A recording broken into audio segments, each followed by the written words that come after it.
Okay, here we go.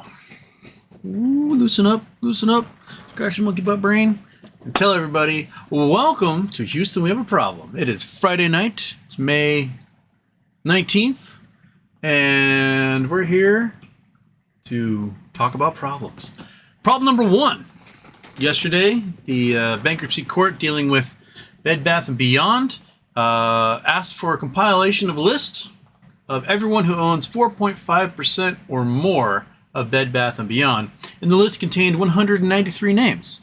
Well, 193 people times 4.5% comes out to 868.5%, which is 770% more than the authorized number of shares in existence. So, that's crime. The only way that can happen is via naked short selling. Now, imagine, if you will, a world where naked short selling was illegal. Can't do it. And instead, when someone wanted to buy shares, they pestered and begged Bed Bath & Beyond to authorize more shares for sale. Or, if they really wanted those shares, instead, they had to pay more money for them because there'd be a higher demand because there's a limited number of shares. Now, just imagine, if you will, living in such a world where people would do that instead of buying shares that don't exist, thinking they own part of the company, but in reality, it's just a hedge fund printing nothing and selling it to you for an exorbitant price that should not happen. That's crime. It's counterfeiting. It's crime. It should be trademark infringement, copyright infringement, everything else you can throw at them. They should all go to prison for it.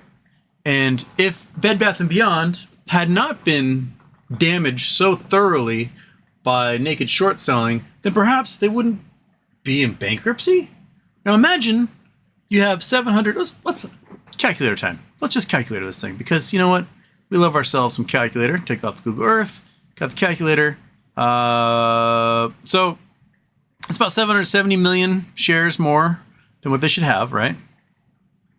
Now just imagine that when everything went bonkers nuts and the share price was $30 a share, how much money they would raise. $23 billion. So if they were at $30 a share and they were to sell 770 million more shares at that time, and it wasn't a bunch of fake shares for a bunch of phony hedge funds, they would have $23 billion in capital raised. So is that how much money the shorts are pulling out of this? Very possibly.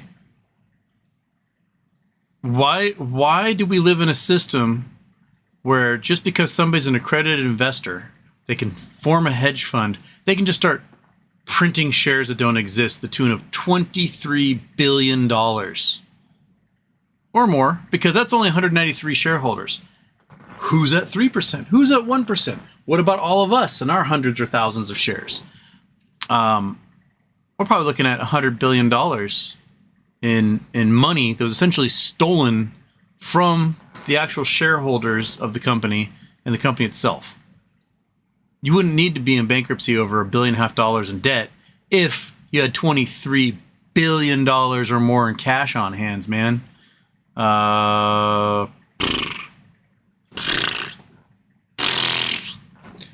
It's dumb. It's so dumb. It's the dumbest dumb. Hey, I didn't turn anything on yet. Whew. Afraid I was going to accidentally intro on that one, but you know what? Bam.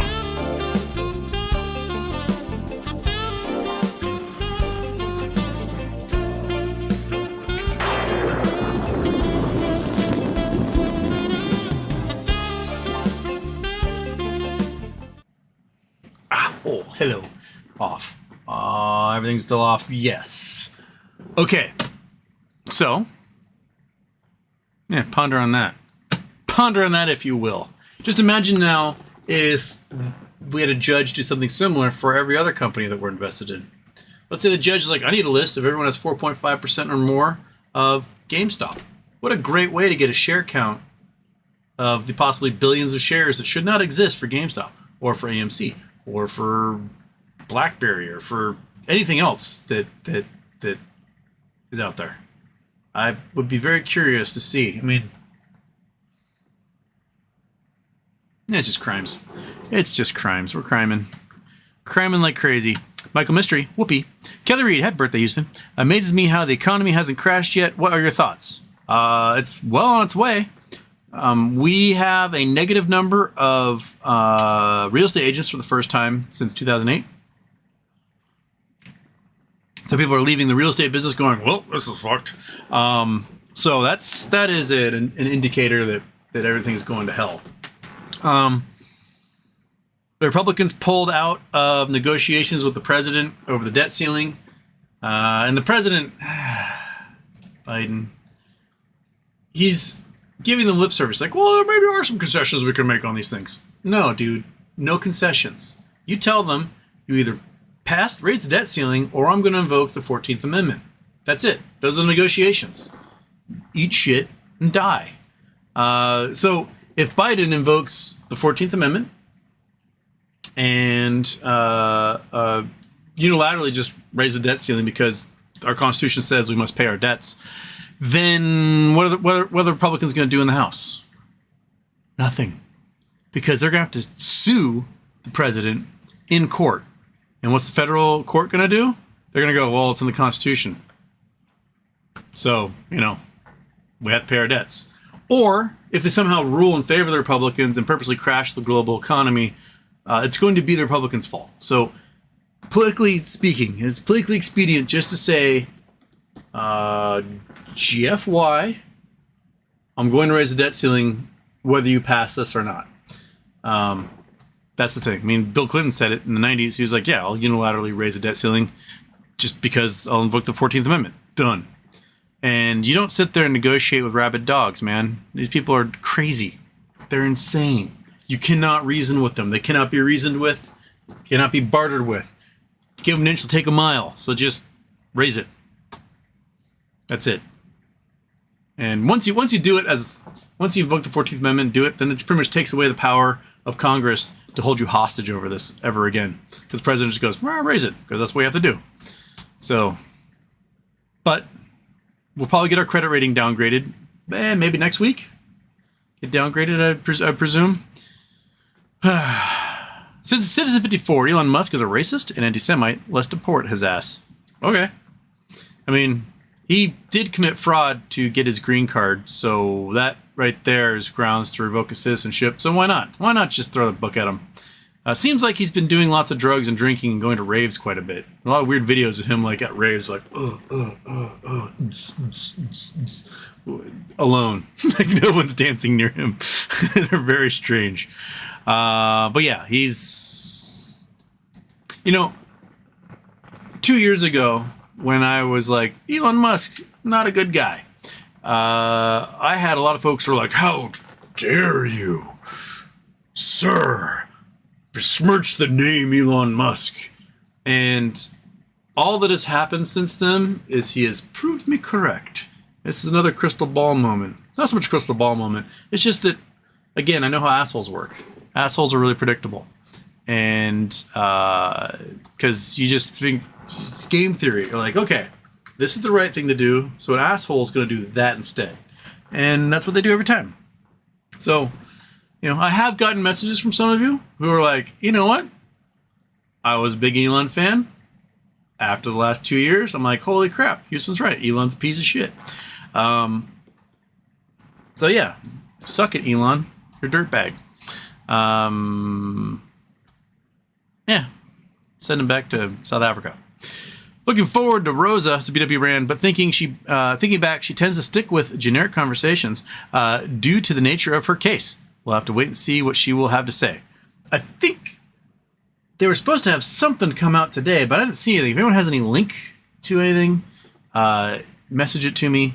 I have not heard if there's any murmurings at the court today, but I'm sure she'll update us on Sunday. So Rose will be on the show Sunday, 1 p.m. Pacific, 4 p.m. East Coast. So be here for that. And see you then. Bye-bye. No. No. So look forward to that. Larry Fitzpatrick, happy birthday, Houston. Mo asked for your ass. Hey, Houston. My wife asked me what I'm going to buy her for her birthday next month. I told her some jumper cables because she likes to start shit.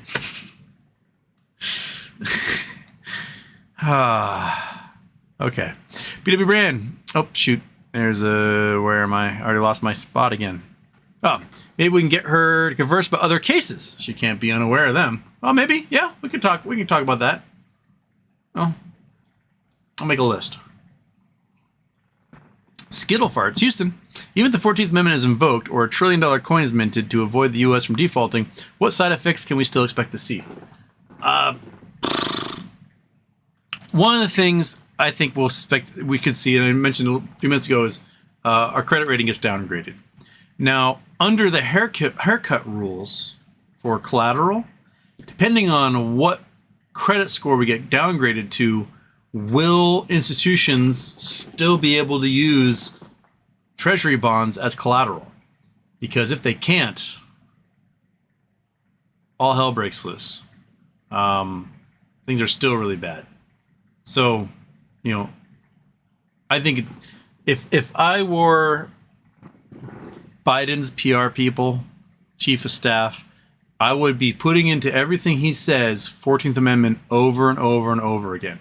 Reassure the entire global community that the United States will pay its debts. That's it. Simple as that. So that way, maybe we won't get downgraded. Because if we get downgraded next week, it's not too far to fall to get to below AA plus, and all of a sudden your bonds are considered not collateral for things anymore.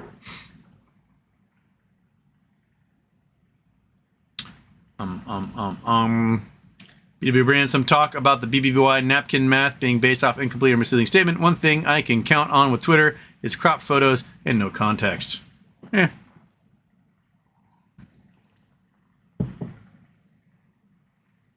Chris Collins, thoughts on conversation Mark in New York City is having with FINRA. This is probably what they call a conference, is what they call it in the court, between the two parties. So it's probably a conference, and it would be under the guise of, was it CR? CR 32? I can't remember the civil rules. There's a civil rule about settlement conferences. So my guess is it'd be a settlement conference. Like, he goes to them or they come to him and with an offer. Like, hey, you get this information, this court case is over. And then be like, au contraire, you drop your case or else we will bury you in legal work. And they'll have some sort of discussion. But FINRA also apparently is speaking to 17 different members of Congress or their staff next week. That's also what the rumor mill is producing. I'd be curious to see. I mean, members of Congress have been getting bombarded with us. And I'm sure they're like, oh my God, what can we do to get these people to shut up? Because they're not going to stop.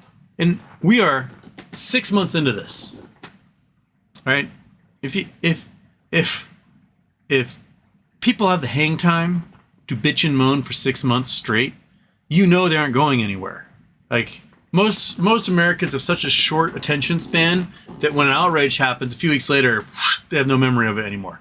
But this has been day in, day out, calls the members of Congress, calls the SEC, calls the FBI, calls the FINRA, called everyone, and they're like, oh, just make it stop already, right? There's nothing bureaucrats hate more than having to deal with the public. And they're having to deal with this so much that it might be worth it to them to pay out $1 trillion and have this go away. So keep at it. Keep being annoying. Keep doing it. By all means. Whenever they give us a result we don't like, bitch some more. Call and say, hey, you guys aren't doing your job. You're screwing your constituents. Let's fix this already. And maybe someday they will. It just keeps going. It's going to be like the chant. People aren't going to really know where it came from originally. Like, the Arab Spring started with one dude lighting himself on fire in protest, and it spread to 11 different countries in a matter of days. Being annoying. I mean, I'm not suggesting someone light themselves on fire in front of like the SEC or something, but it's the effect of being annoying as hell. Squeaky wheel gets the grease, and let's be really, really, really squeaky.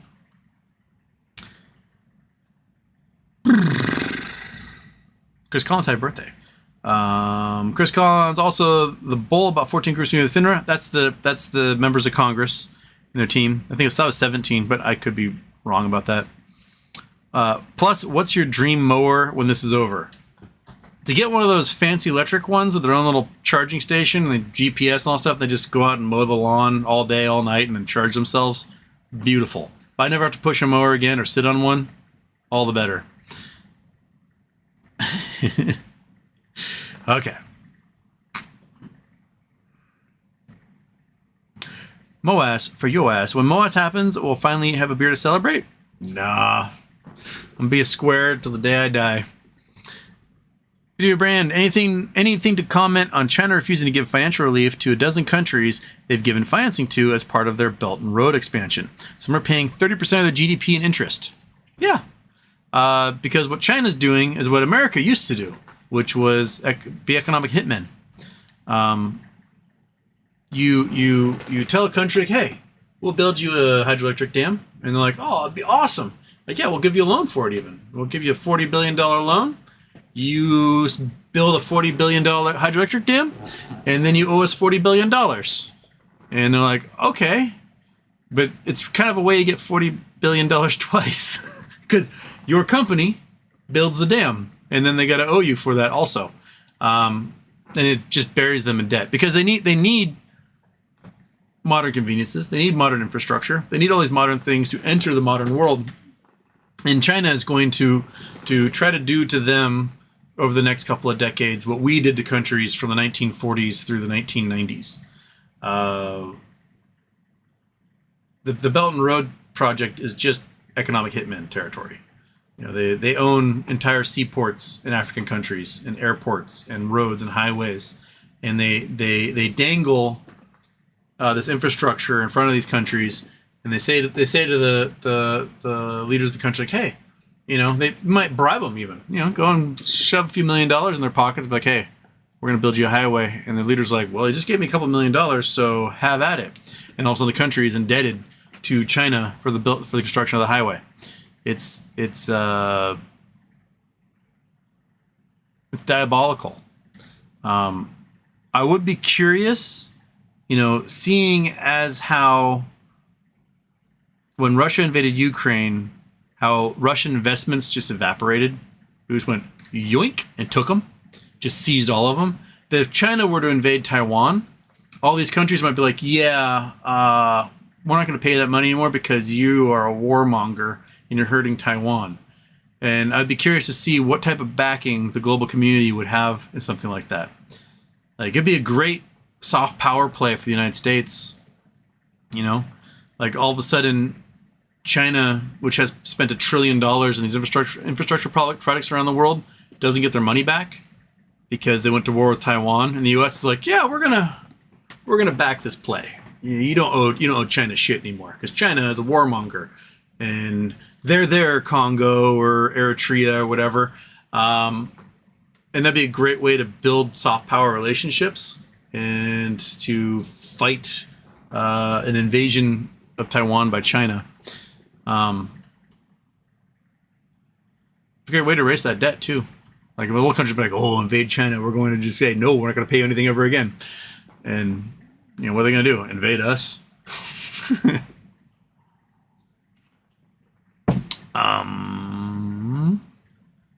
Larry Fitzpatrick, Houston on the road again. I'd love to be on the road again. I would love to be on the road again. Oh my goodness. I am debating if I can throw more money at Bed Bath & Beyond calls because they're $1 each. And I'm very curious as what the stalking horse bid is going to be Monday afternoon when they release that. If they release that. I don't know if it becomes public Monday afternoon or not. But then by end of next week, the bids from all other players supposed to be involved. Will the stock price go whoop, or will it just not do anything and then I'm out whatever money I throw at it? I don't know. A lot of tickets are always tempting this time of year. And then if it does play out, Houston on the road again. Monkey Butt on the road again. Right? Yeah. Oh, boy. Jay King, Houston, good morning to you and all. Thanks for the opportunity to enjoy another late night with good people. See you soon. All right. Mo asks, what are your thoughts on MTG introducing articles of impeachment on Biden? It's all stunt for her base, I believe. Well, it's all stunt for her base. If the Republicans, with their very narrow majority, are able to pass this, I mean, it's not very hard to dangle in front of the Republicans the fact that they did not a single one of them voted to expel George Santos, even though he's facing 13 really gnarly felony counts for fraud, money laundering, theft, all sorts of stuff. And not a single Republican would be like, well, he's bad. But yet, the Republicans had this big press conference like, hey, we got all these whistleblowers. They're going to blow the whistle on Biden. He took all his money from all these things, and we're going to have him arrested. And then last week, they had to be like, turns out we don't actually have any whistleblowers, and there is no evidence that Biden took bribes or committed any crimes. That was a lie.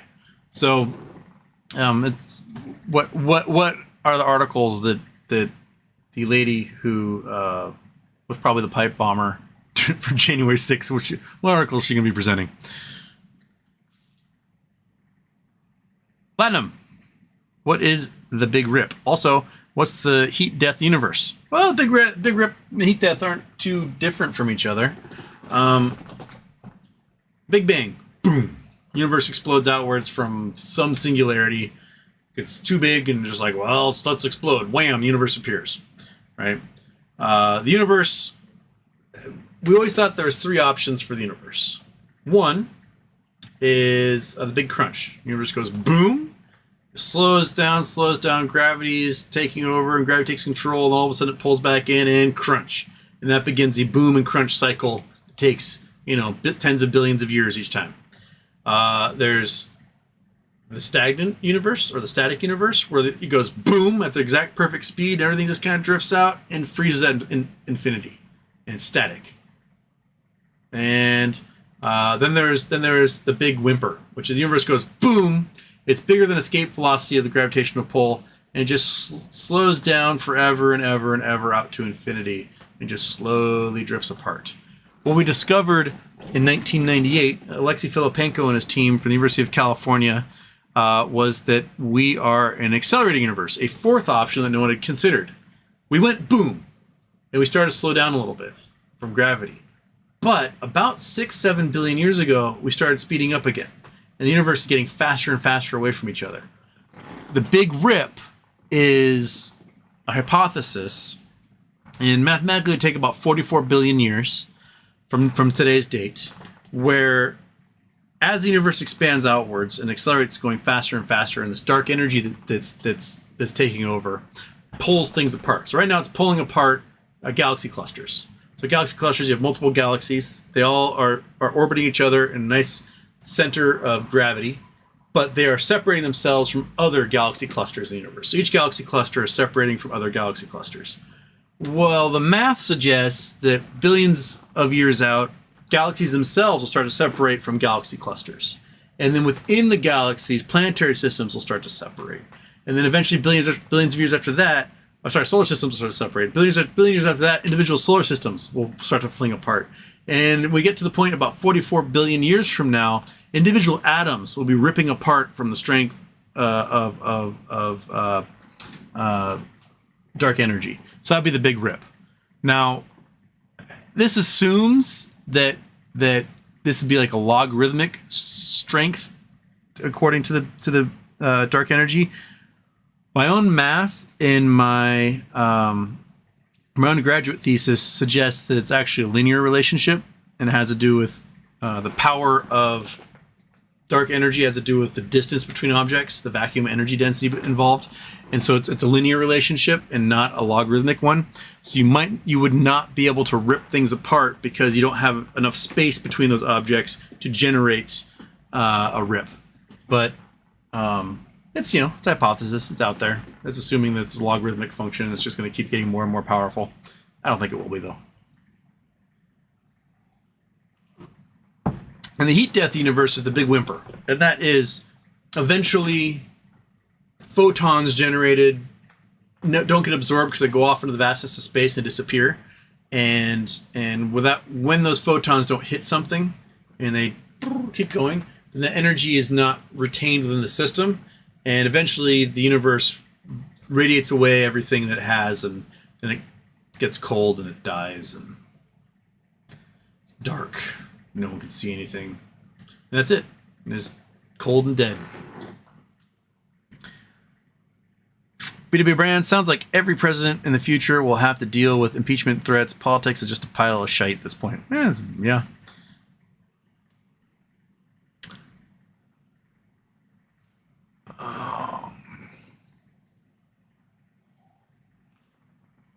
Trey Z. Houston, those are just entities which are called out to lay open the positions of shareholders of 4.5%. This is not the shareholder equity list. So those entities have to say who has 4.5%, but they don't necessarily have 4.5%. Is that what they're saying? Okay, well, maybe we'll wait on that. Regardless, I bet there's more than what the authorized number of shares are. Poto Kai Kai, Psyop, Andrew Tate, Ben Eth, $7 million buy-in. Ben.eth, $7 million buy-in. Have you been following any of this crypto situation with the Psyop coin? Pretty funny and engaging. I don't follow anything with crypto.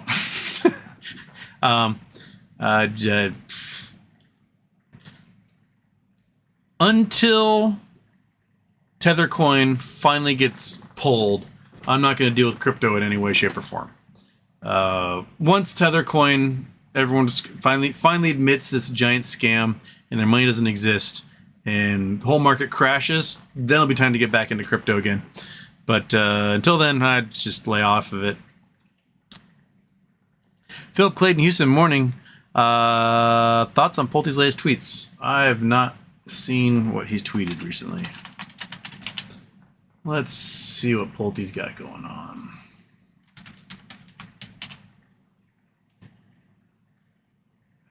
Bing. Okay. Yo, what you doing? I don't give financial advice. I do not give medical advice. Nothing that I say should be construed to be about one particular stock. I am not responsible for anyone's stock purchase. Assume any stock can go to $0. Be smart. You can lose it. Do all your own research. Okay. I may sue the spam bots using fake Pultes too. Very irritating for teammates and my family office. I'm going to make you $1 billion, probably. Still meditating on the plan. People power billions. Pulte cares about everyone. What is going on with this? Okay. There. Oh, come on, click. Click it. There. So yeah. I'm going to make you $1 billion, probably. Still meditating on the plan. People power billions. Pulte cares about everyone. In the coming weeks, you will learn of others. My legal and forensic team have caught red-handed. Don't mess with the Pulte. Pulte cares. I don't know who Brandon Jones is, but apparently he's got beef. Pulte watching the interview that RC gave. And more of his giving away stuff. The home that Bill Pulte built. There's a baby. William Pulte V. Okay. I'm a home building. Yeah, well, I mean, these ones are interesting because he's doing the whole I'm not a financial advisor thing, which, you know, not financial advisor, not financial advisor. Everyone knows that slogan by now. So, I wonder what he's talking about. I don't know. I mean, I'll be honest, it does imply like he's making a move of some kind, and that move perhaps could be including a Ryan Cohen type. And if that's the case, then cool. Waiting to see where it goes, and hopefully it's a move that helps me. Because that's what I care about. I want it to help me.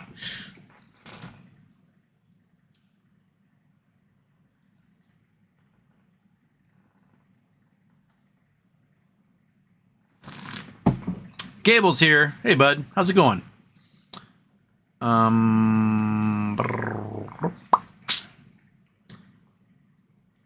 Poto Kai Kai. Thoughts on Mullen electric vehicles? to me, Mullen was a dead thing. And then for some reason, the Saudis have announced they're going to invest $10 billion in it, or $10 billion contract for him. So it shot up to $1. Where was it before that? It was... Oh, they did a reverse split. Okay, they did the reverse split, and the reverse split has died since then. Yeah. So they did a giant reverse split. What was it? 100 to 1? What'd they do? Reverse split. 25 to 1 reverse split. Okay. So they had 25 to 1 reverse split, and the stock is still garbage. But apparently, there's a... I don't know if it got official. Let's see here. 10... Oops. I can write 10 billion Saudi Arabia. Global EV says Mullen has a $10 billion contract with Saudis. So Global EV Technology founder Lawrence Hart says Mullen Automotive has $10 billion contract with Saudi Arabia. So I mean that's good. That's business. Their stock is still did not bounce at all from that. Where was it? Where was it at? Go back. Did I new tab it? Oh, Mullen. Here we go.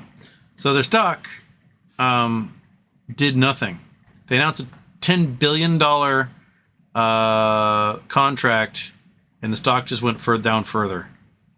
So does that mean that the contract is completely bogus? Or does it require performance goals? I don't know. But if they had 25 to 1 reverse split, the stock right now is equivalent of 4 cents. And that's terrible. It's just going to get shorted down further from there. I don't know. I haven't been big on them because they're such a small player. It's very hard for them to get the computer chips they need to make their electric cars. So they don't make electric cars. What they end up doing is they get contracts to do electric conversions on existing van chassis. And, you know, there's a place for that, but it's not doing more than what like Ford or GM can do. They've got electric stuff. They make the van chassis, so... Right? And they have access to chips. They can do it a lot faster in larger volumes. Yeah. And it's not that big on Mullen. They may pull it through, but... there's a lot of competition out there that has a lot better systems in place. Moas for OS, when do you think graphene batteries will be used in electric vehicles on a mass scale? 5 years? I mean, the idea is that at least with the GMG guys, is that they want to make plug-and-play systems. And those plug-and-play systems, I don't know if they would build something that's the same mass as the existing battery or something that's the same energy density. There's two different things. So if you make one that's the same mass as the existing lithium-ion battery, you're making something that has 10 times the energy density, right? Or you can replace that battery pack with something much smaller and lighter that has the same energy density as a current lithium-ion battery set. So you still get like the 300 miles per charge. And I don't know if the electrical systems could handle a plug-and-play with bigger batteries, or if to design that into the system. I'm sure some systems you could write code for it, like, hey, it's a bigger battery. Well, let's use it more sparingly or differently or something like that. But yeah, I bet 5 years. Why not?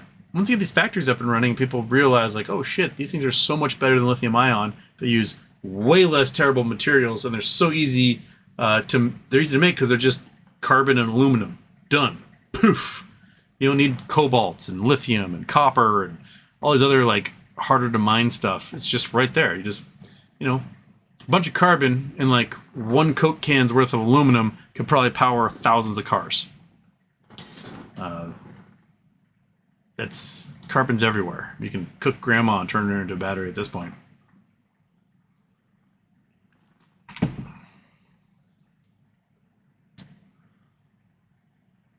Ideas Matter 7707. Hi, Houston.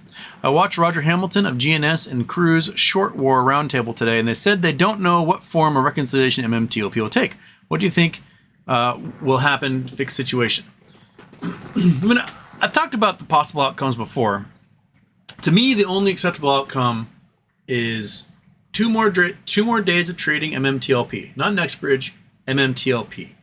You bring back the QSIP number, you make all the shares that QSIP number, and you say you've got 2 days to figure this out. And the court will have to make it pretty. We'll have to punish the shorts if they don't manage to close these positions, or the broker dealers who would be responsible for forcing the shorts to close these positions. And you say there's 2 more days of trading. FINRA, you're going to issue a corporate action. The corporate action is going to say every broker dealer must close the short positions on their holders. Every single one. You got 2 days to do it. Price be damned. Don't care what it takes to get that closed, but you're going to close it. And I hear the kettle whistling. You guys hear the kettle whistling? How long is it going to take for the roommate to realize the kettle's whistling? Because sometimes it takes a long time.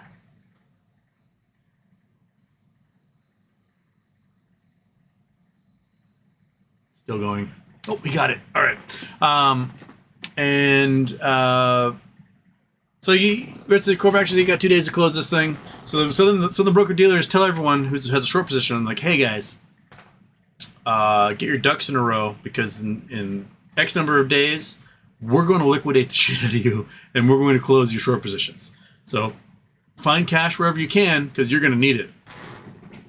And then maybe some warnings go to prime brokers, like, hey, you might want to look at who you lent money to on this stock, because you might be paying to cover their losses at this point.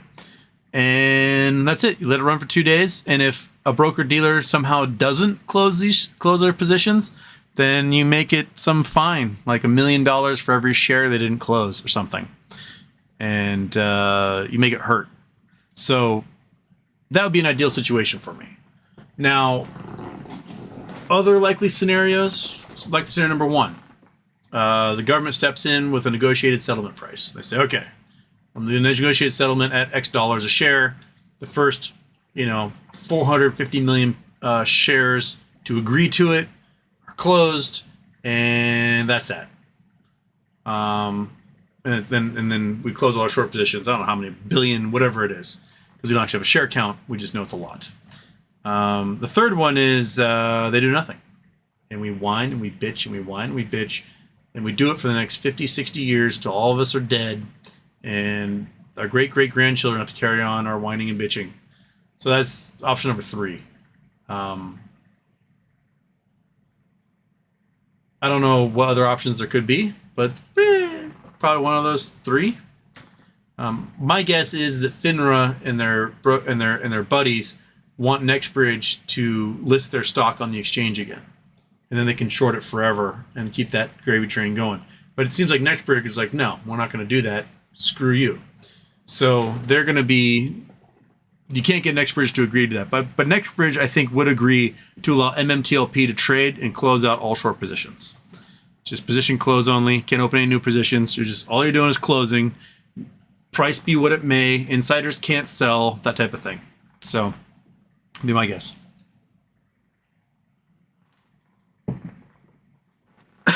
I just tried to inhale my water. Apache Football Films.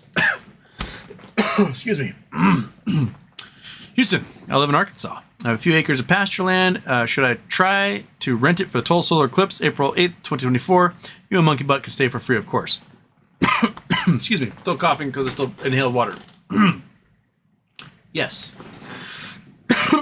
Of course. If you are in the path of totality, rent that sucker out. Because there were people in like Mitchell, Oregon, middle of nowhere, Oregon. They weren't even on like the center line of the path of totality, and they were renting out camping spots for $500 a night. So money's money. Collect it if you can. And there's no, as far as I can tell, there's not really any like BLM or National Forest land that this eclipse in 2024 is going to pass there. So there's not really any free camping spots for people to go to. They're gonna be stuck, like, camp on the side of the road somewhere, hoping they get it. But I hope it's clear. 808 Quali. Houston, happy birthday. Any thoughts on BBBY getting bought out and taken private? Well, so that's my feeling is what's going to happen. Is that the stalking horse bid is on Monday, and I'm not sure who the stalking horse is. That's the first initial bid that's given to the court, and that's the starting price. So that gets announced to all the other potential buyers on the potential buyer list. And then they have, I think, until Sunday, was it Sunday the 28th? Where is it? Kroll. Oh, there we go. Restructuring Bed Bath & Beyond. Okay. Go there. All right. I'm going to see if I can get my dates right. So, stalking horse deadline, May 22nd, 2023 at 5 p.m. prevailing Eastern time. So, that's 2 p.m. Pacific.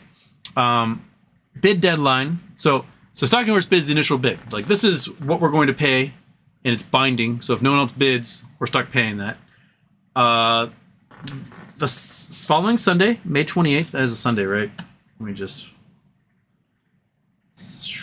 Yes, Sunday, May 28th. All the other bids have to come in. So anyone who wants to bid on Bed Bath & Beyond has to bid more than the stalking horse bid to be considered. And if there are more than one people offering to bid, then an auction happens on June 2nd, 2023 at 10 a.m. Eastern time. It's a live auction. And the starting bid is going to be the highest bid that was received on May 28th. So, and then the sale, objection deadline, anyone who objects to the sale, any debtors who object to the sale, will be June 5th. And then the sale hearing will be June 7th. So all of this could be wrapped up by the first week of June, if that's the case. Now, if you want to have a successful bid and not have any objections from any of the debtors, your bid should be at least the amount of debt that is owed. And it sounds like they're jettisoning, lease agreements and crap like that. But like full-on bonds that were taken out and people that own those bonds or money that was lent, those ones is about $1.4 billion worth. So a minimum bid, my guess, to make it through and not receive objections would be about $1.4 billion. And that is $0 to any shareholders. That is just $1.4 billion for the company because you paid off all their debts and therefore you get their assets after that. Now, if we get to a bidding war, then it becomes money that would go to shareholders. Anything beyond that $1.4 billion likely goes to shareholders. And so if it's a $2 billion bid, then you're looking at, $1.50 a share. If it's a $3 billion bid, you're looking at probably $3 or $4 a share. So that's $3 or $4 a share plus the $1.4 billion for those who hold their debt. The actions being taken by debt holders appears to be one where they're hoping someone comes in and buys and takes care of that debt. They aren't doing too many objections, especially international bondholders are like, yeah, we're just going to sit back and hope something good comes from this. So I don't know if we get to see on May 22nd at 5 p.m. if the public gets to see what the stalking horse bid is, or if that just goes to all potential bidders. And there was a big list of them. And so then they got a week to come up with crunch their numbers and submit something to the court and figure out what it's going to be. My hope is $5-6 a share. And let's look at what that can mean. So I got to do calculator on, Chrome off. Go back to the calculator. So $5-6 a share. Let's say $5 a share. There's 450 million shares. So that's 2.25 billion plus another 1.4 to take care of the debt. Oops, I didn't mean to put a period in there. 1.4 will be a $3.65 billion bid. Now that seems pretty astronomical. That'd be my hope. I don't know if it'll be that high. But when you get in a bidding wars are bidding war, people go nuts. So Both Springs Eternal. I mean, even if it's 50 cents a share, my call options make me some good walking around money. That's some war rig money right there. I can fix the truck. So, you know, I'm okay with that. You okay with that, monkey? That side eye says, yeah, whatever, shut up, man. I'm trying to sleep. That's all you do. That's all you do, man. You just sleep all day. So, if you guys want this link, I put this link in the show a few days ago, but we'll put it back in here so you guys can look at it yourselves. There, back in the links back in there for you. So have a look, see. Take it in. Take it in as you were. Okay. Okay. Where was I? Patchy Football, 808 Quail. Aaron Sounds in Houston. Did you hear that Alpine is about to lose their brokerage license this coming month, week? They have a massive short position, estimated 300 to 400 million shares on GTII. This is about to blow. I haven't looked at GTII in forever. Oops. And, GTII. They're up to $1.13. They're at what? What was their low? Their low was 45 cents back in December. And they've been as low as 44 about a year ago, back in August. So, you know, they're doing all right. They had their big thing in September, October, where they shot up to $6 and then blah, blah, blah. So yeah, they might explode. I'm waiting on it. Let's see what happens. What's the T90 on their little the digital coupon thing? What's T90 on that? How long? Was it like April 15th is when they did it? Without the data record. I can't remember. But yeah. Deck B's here. Hello, Deck B. Poto Kai Kai. Also, thank you for these late night streams. I work night shifts, and it's wonderful to have a late night community that you have created. Big love, brother. My pleasure. I'm a night owl, and I do night stuff. So, and I try to mix it up. I try to do daytime and nighttime shows, but, you know, I get more of an audience when I do a daytime show. Like right now, it's 178 of you, and I get 300 to 600 of you if I do a daytime show. But, like, I got shit to do during the day. So, a lot of folks have to watch later, and I apologize for that. Hi, kitty cat. What's up? In an ideal world, I do shows all day, every day. But it's not an ideal world, and I don't have the voice that could do that. Aaron Salentine, Finra is taking out Alpine for their over-risk on GTII. Looks like a MOAS event. What do you think, and are you in a few shares? I don't have any. I have zero GTII.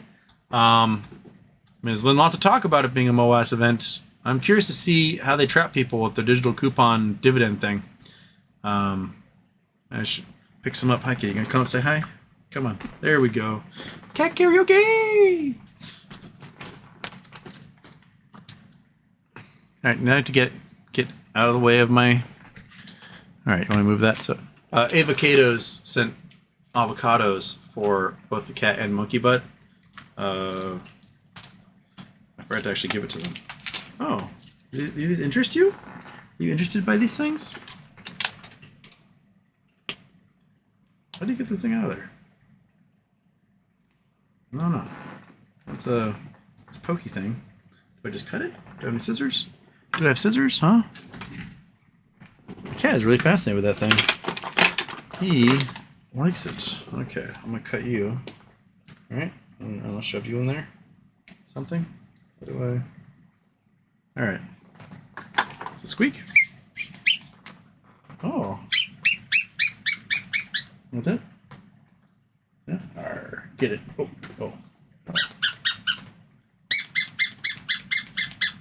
Yeah? Is that what you want? Alright, you want it? Oh, alright, you got it. A cat. Where'd yours go? Did you take yours already? Cat. What'd you do with it? It was right here. What the hell? Cat, where? Oh, it's right here. Alright. Hiding it for myself. Alright, kitty. This one's for you. Ah. There we go. There's one. Another little Is it full of catnip, baby? That's why your brain's going all crazy? What you want? What you want? Is that what you want? Is that what you want? Come on, get it. Get it. Look at that thing. Come here. Come on. Come on. Get it. Get it, you little freak. Come on. Come on. You can do it. Come on, fatty. Gotta lose some weight. Come on. Come on. Come on. I took him to the vet. The vet was like, he's too fat. Oh, yeah, murder. There you go. Kill it. Oh, crap. Cat's stepping on the key. Oh, no. Hopefully the show did not end. Cat stepping on the mic. Okay. Well, that's one way to get through the chat, because the cat just reset the whole thing. Oh, yeah, murder, kitty. Get it. Murder kitty devil right there. Oh, yeah. Ah, kill. Ava? It worked wonders. Also, there we go. Oh, did you finish your toy? Your toy. Eat your toy. Eat your toy. Eat your toy. Ah. Oh, you wuss. It's an avocado. Whoops. Avocado. Eat your avocado. Cat's loving his. That thing must be full of catnip, because otherwise he would not be paying attention. Okay. So I lost everybody's chat. Oh, where are we? Goes there. Holy crap, am I that far behind? Oh, goodness. All right, that was GTI. GTII, happy birthday.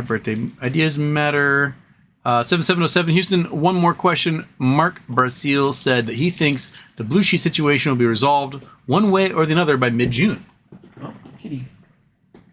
You dropped your shit. There it is. Bam. Yeah? Yeah? Resolve one way or the other by mid-June. What form do you think it will take? My guess is that the court, or during their what do you call it? Conference with FINRA, there's going to be some sort of agreement or force to say, like, hey, if you guys are concerned about privacy, private information getting out, just redact it. Just to give us the blue sheets, but redact it. So, yeah. Cat, is an avocado hitting you in the face? Oh, murder. Kill it. Yes. Look at that cat. Yeah, chew that pit. I am death. I am night. I am truly Batman. Are you stoned now? He's stoned. Okay. Vigilante of Wall Street, happy birthday. Thank you. Trace, happy birthday. Jason Blackwell, Houston. It's a good thing we call almond milk. Nut juice is a tough sell. I mean, it really is nut juice, though. And think about clam juice. Like, I want to call it like clam broth? Like, are we squeezing the clams and getting all the juice out of them? No. It's a broth. I don't know why we call it clam juice. I mean, chicken juice doesn't sound very good. Beef juice, it's broth. It's a broth. Justin Wright. So is Rosa just done? Judge just didn't say shit after 90 days. That is true. Judge hasn't said anything. And I am wondering... I'm going to take your avocado, you little dork. Wondering why. Come on, Judge. Do something. Deck P. Houston, was there an update in Acme? None that I know of. Aaron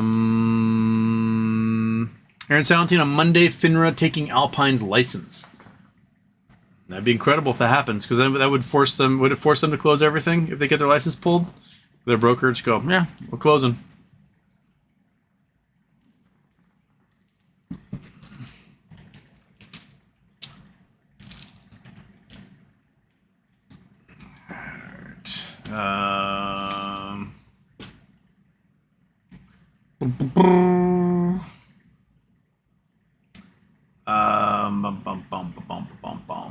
Scott Paul, only stock out there worth buying is GameStop. Well, I mean, everyone can buy GameStop. It's just that we have our GameStop, and now we're just waiting. We need something to do in the meantime. That's the thing, because twiddling thumbs is boring. So, like this cat, we need some toy to mess with. And oh, you dropped your toy on the ground. Quit dropping on the ground. Quit dropping on the ground. Take your toy, put it next to your head, and enjoy it. Okay, sorry, I'm getting discombobulated with all the cat throwing things around here.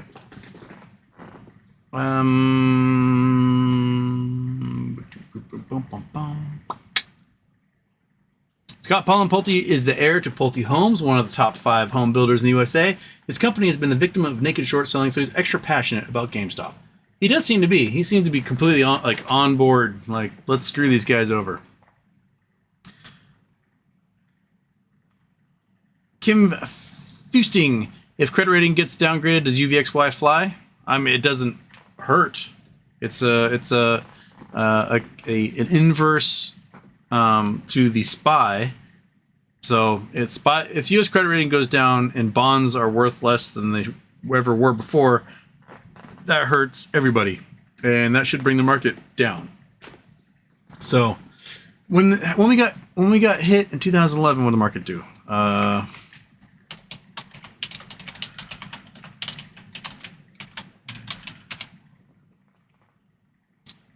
U.S. downgrade August 5th, 2011. So let's look at Dow August 5th, 2011.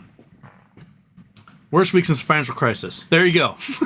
So the week that we got ourselves downgraded last time, which was 2011, August 5th, 2011, worst week since the financial crisis. So my guess is inverse funds will have a heyday if we get our credit rating downgraded. So S&P fell, yeah, everything fell. This is back when Italy was about to fall, and Greece was had nothing, and yeah. So there you go. The last time we had a credit downgrading, we had the worst week in the market since the economic crisis. So that should be a warning sign. Two-wheel freedom. I thought Pulte was infiltrated by BCG trying to wreck the company. That may have been happening too. He did talk about them a lot.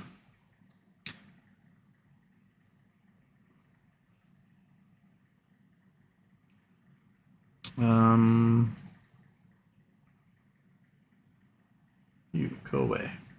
Go away. Don Caesar Shadem, Kim, UVXY is being suppressed by puts.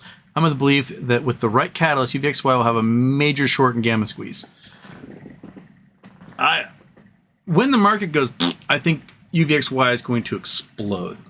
And if you've got shares and you've got options, call options, oh my goodness. Like, because if the volatility is insane enough, like March 2020, the volatility was absolutely bonkers. Right? The market just fell off a cliff over 30 days straight. And in doing so, UVXY went to the moon. What, $500 something a share? And that was a 30% drop in the overall Dow. So what we're hearing out of these market gurus is a 50% drop on the Dow. So yeah, it will be really, really, really exploitative if that happens. And, you know, we've just been waiting for it to finally happen. We were for that shoe to drop. And we might actually have a date of June 1st for when that shoe drops at this point. If Biden doesn't nut up and use the 14th, I guess. Senior Butts McGee. People's attention span have shortened. That's why people TikTok instead of reading books. Yeah. Don't see your shade, hit like, y'all. Oh yeah, like, hit the bell, subscribe, become a member, pet a dog, play catch with your kids, name your next child after me. Those are things that you should put on your list. Guitar Stuff, happy birthday, Houston. Thank you. Larry Fitzpatrick. Likes are free. Senior Butt McGee. If Google keeps talking about AI, is their stock going to continue to rise? Yeah, probably. I mean, AI is the new word, right? Like 20 years ago, you wanted to have .com in your name, and then you wanted to have crypto something in your name. Now you want to have AI associated with whatever you do, and people like flock to that. Like I could probably open, I don't know, a tchotchke shop. I'm selling T-shirts. We call it like AI Northwest. People just dump money into it because it has AI in its name. There's artificial intelligence T-shirts that say like "I Heart New York." I don't know. Most people are stupid and they just kind of follow trends.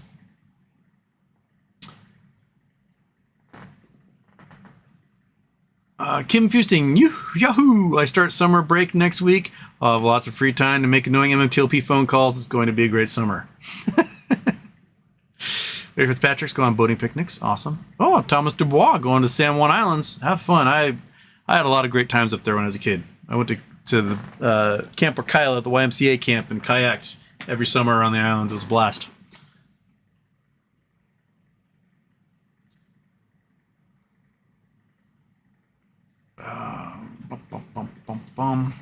Vigilante of Wall Street, what do you think about Congress putting its own watchdog in the Federal Reserve and Powell trading scandal?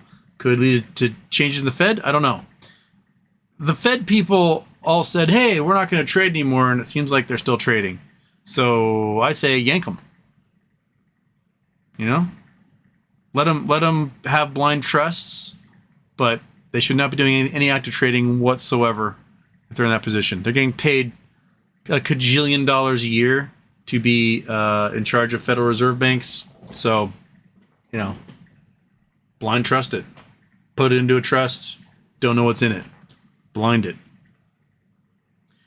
4 Horsemen, 1 Lambo, Houston.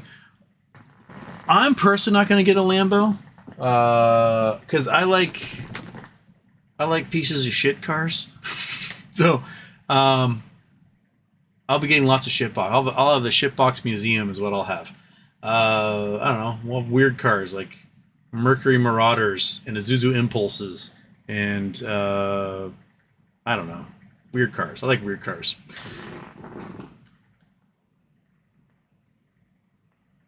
But soon, I hope.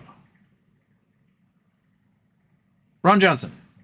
In our search for extraterrestrial life, would it make sense to look for alien pollution? And what would that pollution look like?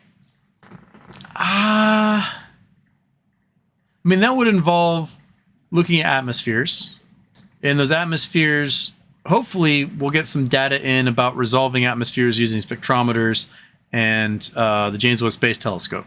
Because if you're looking for pollution, you have to look in the atmosphere to see what the atmosphere is being consisted of.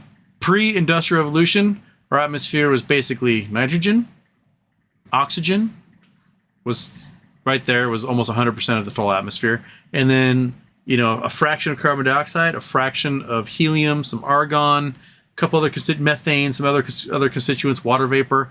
But now we've got chemical shit that we put into the atmosphere. We got weird like nitrous oxides and carbon monoxides and other weird chemicals that are out there. So if you look at our atmosphere, it's completely different than what it was 300 years ago. So my guess is if we can get some strong absorption lines from atmospheres that we can look at when we resolve some planets with James Webb, then maybe we can be like, oh, you know what, that is a synthetic compound that would only exist from this chemical process. There's no other way that any natural environment would make that. And that would be a great way to look for alien civilizations. Yeah, I agree, Ron. Andrew Dowell, good morning, Houston. I just wondered if you ever heard from Jackson Hunter these days. You two together was one of the first streams I watched on market corruption. I haven't heard from Jackson in forever. I think he's pulled a lot of his social media. People were bullying him really bad. And it was sad because he's a good dude. He just wanted to do good things. I think he's back to focusing on his music. So I haven't heard from him in a long time. I should check in and see how he's doing. But he's just a nice dude. Nice guy, like playing music, like doing his music thing. And I hope he's doing well. Jackson, I hope you're doing well.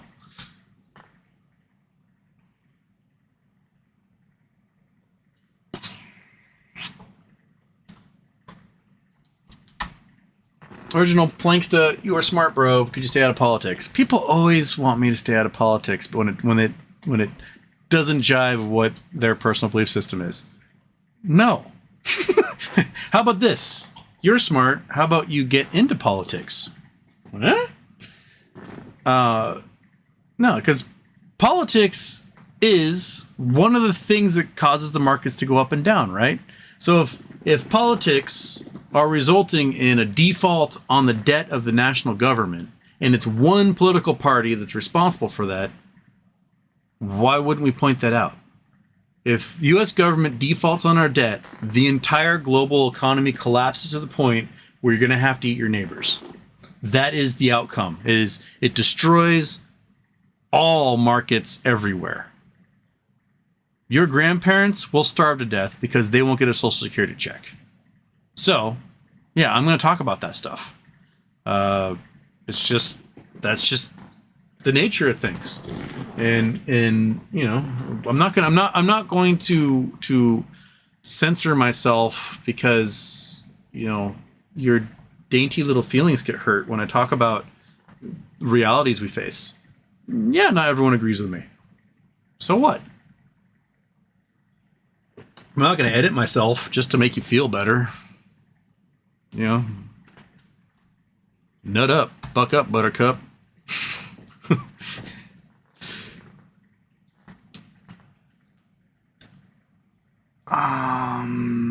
Thomas Dubois. I got into it with the ex, told her I heard there was an extremely successful form of birth control out. She asked what it was. I said, your personality. Oh my God. Oh, the I hate my wife jokes. Boomer humor. Okay.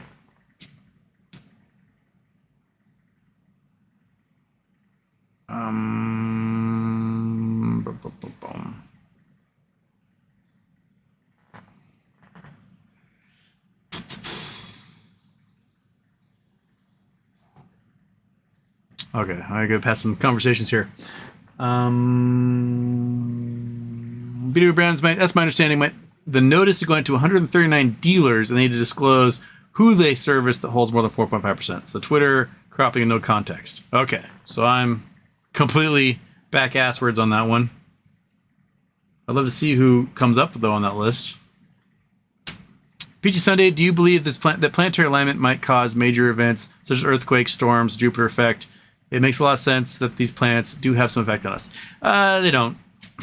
There's only two objects celestial objects that have effect on us: the moon and the sun. Jupiter is like 300,000 times larger than Earth in size and mass. It's huge, but it's the closest it is to us is like 540 million miles away. If you do the math for the gravitational effect of Jupiter at 540 million miles, the gravitational effect is no greater than this glass of water I have here. It's about the same. So no, the planetary alignments don't mean dip doodle. Gravity, the effect of gravity falls off over distance so greatly, you have to have very, very, very large amounts of mass, like the sun, in order to affect the gravitational pull of something at a great distance. So no, planetary alignments don't mean spit. The sun and moon lining up, that does affect when earthquakes happen. There's been plenty of studies showing that during new moon and full moon, we have more earthquakes than when the moon's like half moon. So, but yeah, that's astrology hocus pocus stuff.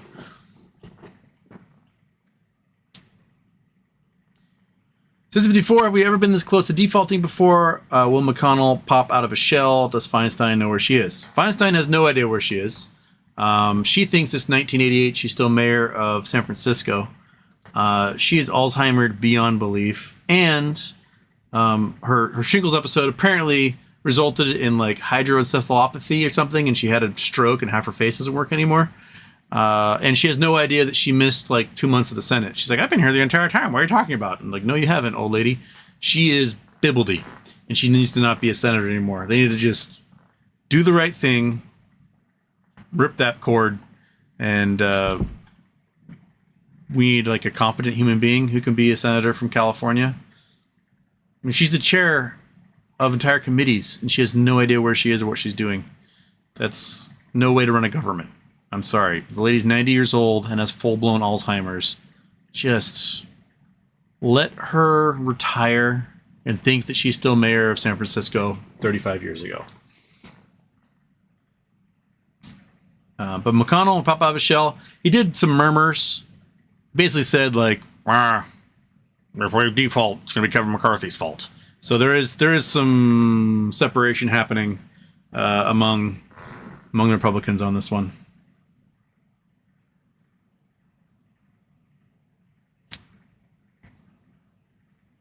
And the last time we were close to this was 2011. We had our credit rating downgraded. So this has never been a winner for the party that's holding the country hostage. It never has. Just raise the debt ceiling, focus on other things.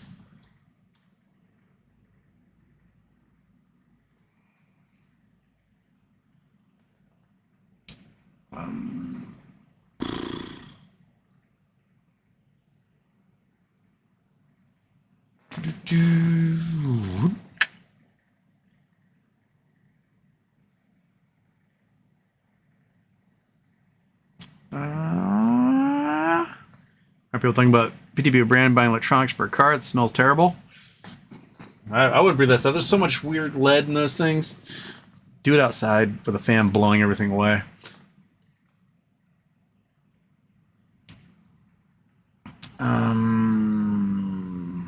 Larry Fitzpatrick about ready to ride bikes around the neighborhood with my youngest to 15, 18. It must be daytime where you are because it's 11 o'clock night here. Definitely not time for riding bikes around the neighborhood.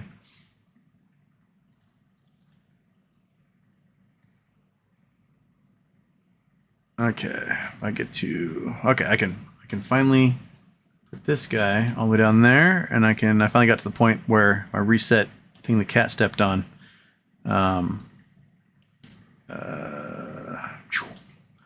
Okay.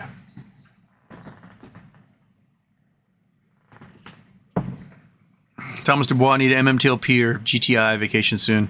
Orcus is on the agenda. Ferry over from Anacortes. Yeah.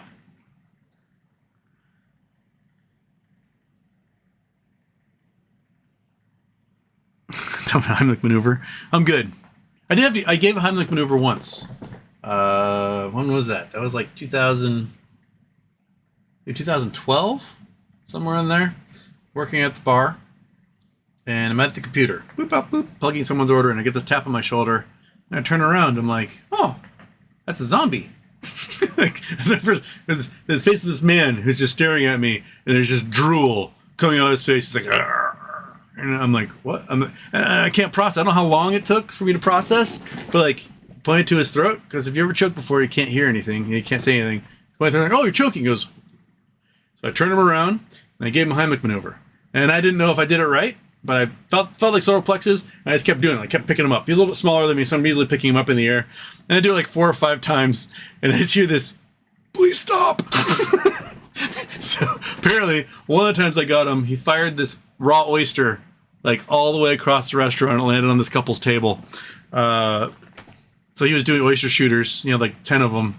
And one of them, he just fired right down the gullet and into his windpipe. And it turns out he was like he worked for the front office for what's the Colorado soccer team? The MLS team? I can't remember. Colorado, I don't know, Snow Bunnies or whatever. And as a thank you, I got 2 tickets to a Sounders game that they were playing in. So I got to go to, that was my first Sounders game I ever got to go to. What's the name of the Colorado team? That's bothering me now. Colorado MLS soccer team. Rapids, Colorado Rapids. Dang it, that's it.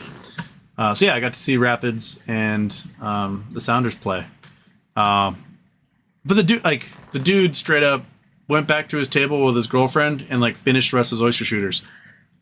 The one time in my life I choked, I no longer had an appetite. I did not. I was like, nope, eating isn't working out right now. I'm gonna take a break. So my choking story. I was in high school. My sister was home from college, and I think it was springtime. So I probably came home from like baseball practice or something at like 7 o'clock in the evening. My mom and sister are sitting on the couch and they're watching TV. And so my mom's like, there's steak in the fridge. Heat it up. So I like take this meal, throw it in the microwave. And I sit at the table so I can kind of watch what they're watching on the TV, and I'm eating the steak and eating whatever. And I pop piece of steak in my mouth, and it goes right down the windpipe. And again, no sound comes out. I want to scream, hey, I can't breathe. But nothing comes out. So I started slapping the table. And they both just kind of turn and look at me. And I'm pointing my throat, doing like international sign for I'm choking. Help me. And they're just sitting there staring at me. So I got up and started throwing myself down on the corner of the table on my solar plexus. Eventually, steak pops out. And my mom, with the remote in her hand, goes, chew your food more.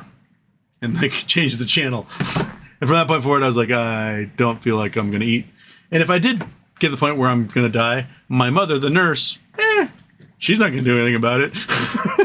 So, yeah, don't choke. It's a very horrifying way to go. Very helpless. Super helpless.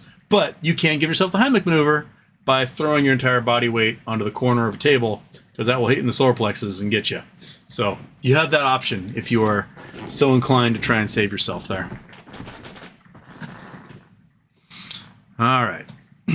That's a Heimlich maneuver story. Know how to do it.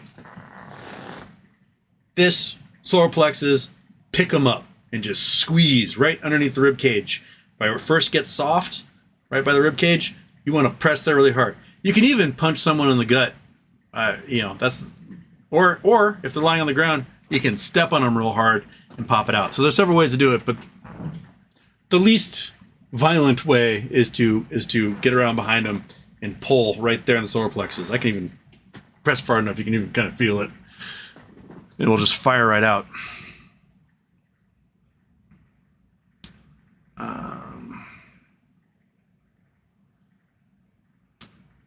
BBB Brand, I went to see the Eclipse a few years ago, had a perfect view, dead center in the shadow, was a great experience. Didn't get to the exact location I wanted, thanks to a flat tire 2 miles. I'm like, aw, man. No, it's getting to the center and being in some place like deserty where you know there's not going to be clouds. I led a group of like 100 people out to the desert. Took them on my secret spots. And they had a great time.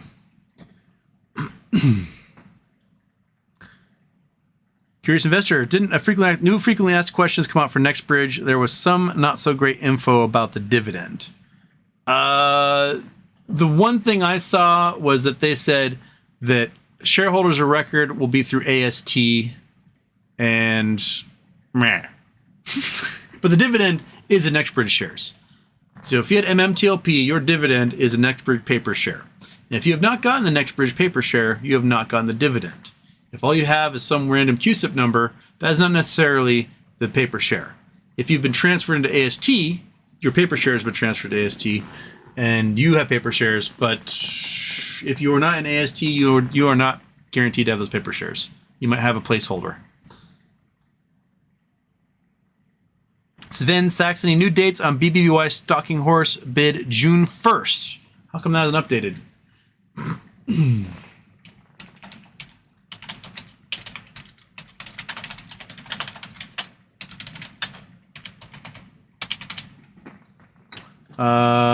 This is published yesterday.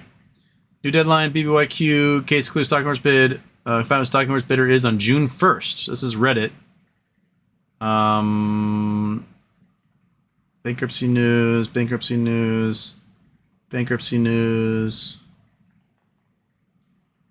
I'll see this Reddit one here and see where it goes. Stalking Horse deadline by which the debtor's consultation. New deadline. What's this from? I don't see where this is from though. Sale timeline. What's the... There is no nothing.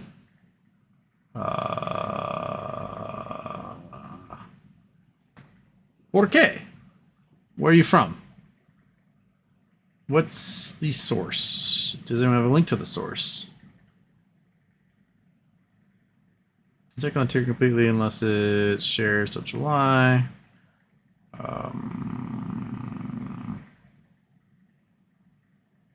Does anyone have an actual? So that was published a day ago. April 26th, 8 days ago. Anything in news? 4 weeks ago. No, that's BBQ. All right, maybe BBBY stocking bid. The deadlines. I don't know where it's from.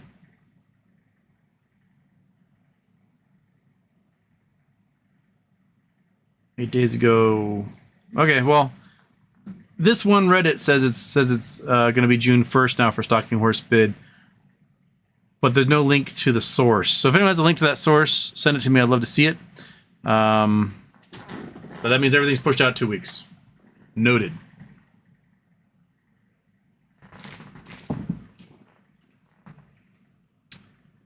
Okay.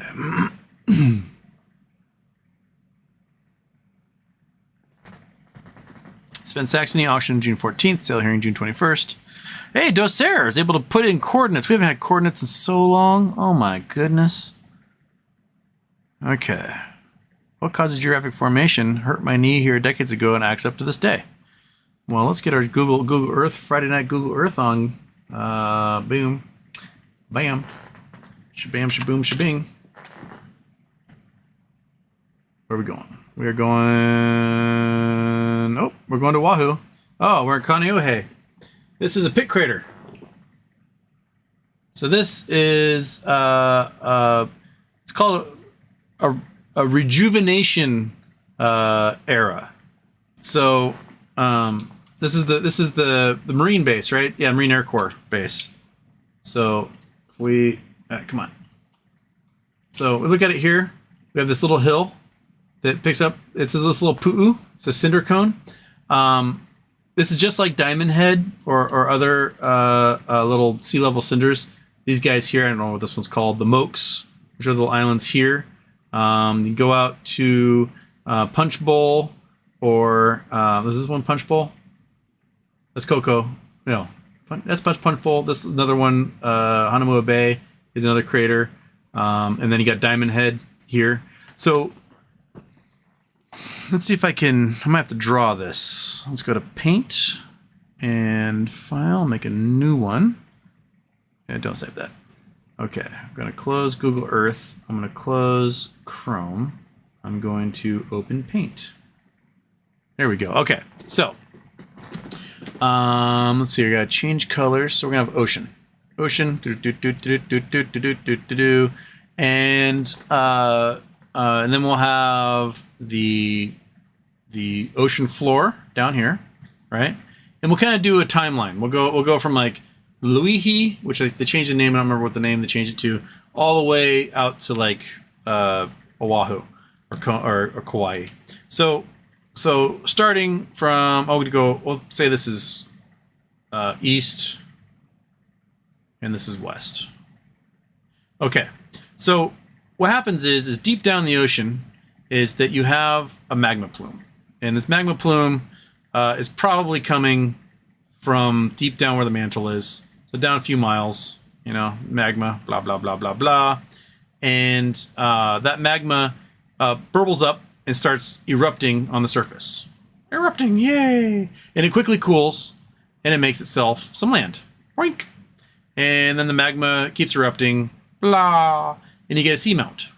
And the seamount gets bigger and bigger and bigger over time, and it gets larger and larger and larger until you get something that comes out of the ocean.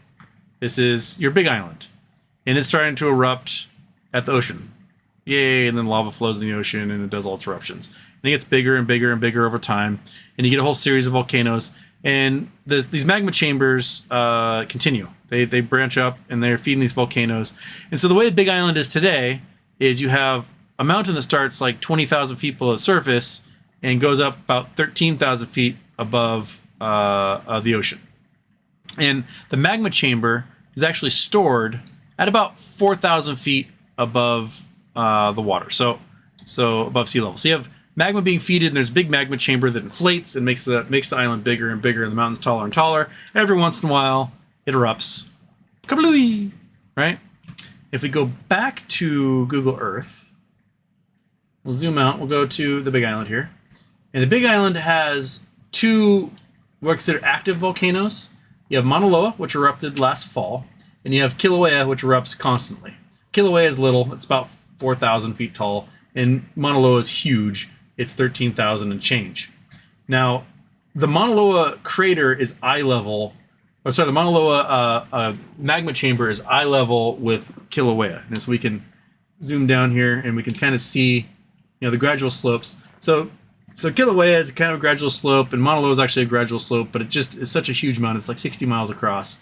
And the magma chamber is like up here somewhere. And when it gets filled with more magma from deep down below, it pops and erupts. Now, we have some evolution happening. You can say evolution, but it's really just sort of the life cycle of these volcanoes.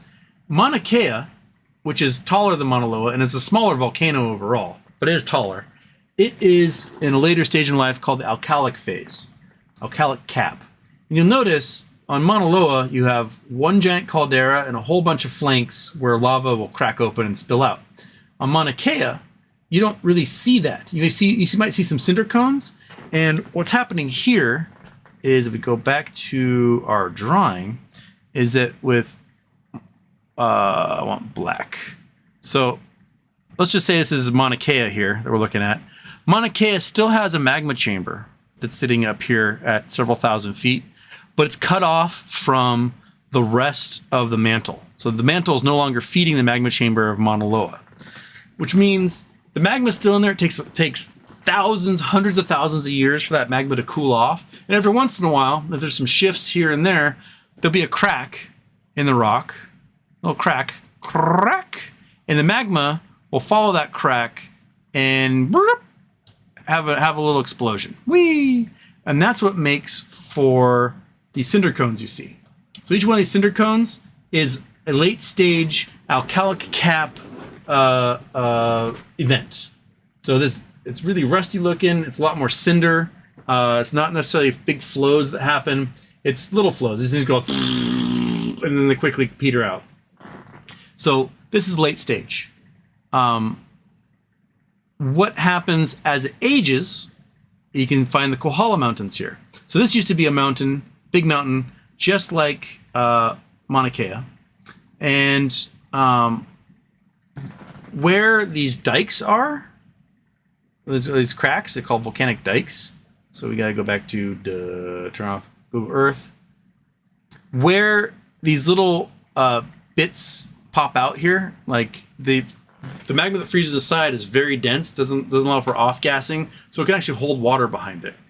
And so the rainwater likes to penetrate. Come on, click. The rainwater likes to penetrate, and you can get multiple dikes that form, and a whole bunch of groundwater can get stored inside the mountain. So a whole bunch of groundwater can get stored in here, and you can actually drill into the side of those dikes and get groundwater out, and you can, lots of wells are kind of done that way in the Hawaiian Islands. But eventually one of those dikes breaks. There might be erosion happening one side, the dike just cracks, and that groundwater comes flooding out. And when that happens, you can get big polys like this thing. This big line of cliffs here, the dike broke, washed everything out to sea, and you can see all this detritus here. And you have all these lakes, all these rivers, and big steep canyons, and this stuff just washes out, and all the land disappears, and the mountain becomes more like mountains. And this is what happens here. This is what happens on Haleakala here on Maui. Maui's also an alkalic cap. They had the last eruption was 1700s. They had an eruption. So what's happening all over West Maui is that these dikes broke and then everything erodes. Over here on Molokai, half the mountain gave way to what was probably the largest landslide ever. And some of the debris ended up 500 miles away. Like this is debris from Molokai crashing apart. And then the poly on Oahu. So the famous poly on Oahu you see in movies all the time. This happened to that same thing there. Now, we go from the next step of the alkalic cap is like, several 100,000 years after the mountain sort of died out, and it will do it for a little while and then start eroding away. You get to millions of years later. So Oahu is, 2 million years older than 2.5 million years older than the Big Island. So we got Luihi forming out here. This little poly should pop up above the ocean about 10,000 years. It'll be a new island, and as the plate moves, the Big Island of Hawaii will get cut off from its magma chambers, and Mauna Loa and Kilauea will get their alkalic caps and their late stage volcanism, and then they'll fall apart. And then you get to a point like Oahu, where about 10,000 years ago, Diamond Head formed. And what happened with Oahu is, and I might have to redo my paintings here. We'll just do on the side. So Oahu, still this giant mountain. Oops, wrong color. I need black. Still this giant mountain coming up from the seafloor. Not quite as big anymore because it's eroded away quite a bit. But there are tiny little bits of magma here and there that are still, they're little. They're not very big. And when erosion happens, wave action hits, some rocks get eroded away, a big storm comes in, and these things start to get eaten away by the ocean. I need to click on a U, white, and so let's say this part of the island gets erased, and the water rushes in, hits this tiny little magma chamber. This sucker can all of a sudden have a big boom, and it'll just shoot limestone, all this coral, and all sorts of things will fire in the air. And so around Diamond Head and the other little cinder cones like these ones were very, very steam burst explosions. They're big bursts, and then there wasn't much cinder in them, but you could actually find what would normally be lava bombs, and they're like chunks of coral. They've been blasted out of this thing and landed miles away. So when people do excavations to build their homes and stuff, you can find these like sort of semi-molten chunks of coral that got blasted out from this late stage volcanism. So you'll find lots of these around Oahu, and then that's it. That's the last bit of volcanics you'll get out of a Hawaiian island before it starts to erode completely. And then you get to like Kauai, and Kauai is like one last mountaintop that's eroded away. You don't see any of those cinder cones anymore. They're all under the ocean, because as it erodes away, the island rebounds a bit, and the cinder cones get pulled up and they get eroded more. And then you move on, and you go to like the northwest Hawaiian Islands, and these are just sort of last little pieces of the volcano that still stick above the ocean, like Nihoa, and then you have like coral reefs that are around them. And as they get older, they get more and more coral reefs, and then you get these atolls like French Frigate Shoals in Midway. Where's Midway? Midway is out here further. This Midway? That's Midway. It's Midway Atoll. And this is like little strips of coral reef that are left, and that's the end of it. If the conveyor belt of the Pacific Ocean takes them too far north, the coral reefs die, and then they become seamounts. So the last one is Curia Atoll out here, which is a wildlife sanctuary, and then it's just the seamounts, the Hawaiian seamounts, or emperor seamounts, and they follow a line all the way out to the Kamchatka Peninsula, where they dive under the Eurasian continent and get recycled into volcanoes out here. So there is your lesson as to what you hurt yourself climbing on.